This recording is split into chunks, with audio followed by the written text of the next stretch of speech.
Delhi liquor scam లో arrest అయి తీహార్ జైల్లో ఉన్న బీఆర్ఎస్ ఎమ్మెల్సీ కల్వకుంట్ల కవిత అస్వస్థతకు గురయ్యారు. దీంతో ఆమెను జైలు అధికారులు ఢిల్లీలోని దీనదయాళ్ ఉపాధ్యాయ ఆసుపత్రికి తరలించారు.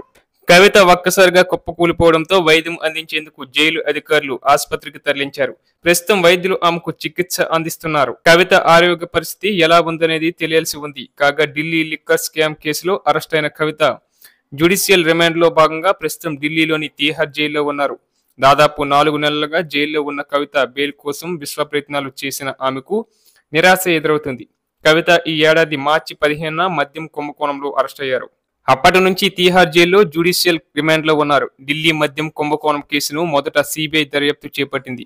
ఆ తర్వాత సిబిఐ జారీ చేసిన ఎఫ్ఐఆర్ ఆధారంగా ఈడీ దర్యాప్తు ప్రారంభించింది. 2024 మార్చి 15న బంజారాహిల్స్ లోని నివాసం నుంచి కవితను ఈడీ అరెస్ట్ చేసి తీహార్ జైలుకు తరలించింది. కవిత అస్వస్థతకు గురయ్యారని తెలుసుకున్న బీఆర్ఎస్ కార్యకర్తలు, ఆమె అభిమానులు ఆందోళన చెందుతున్నారు.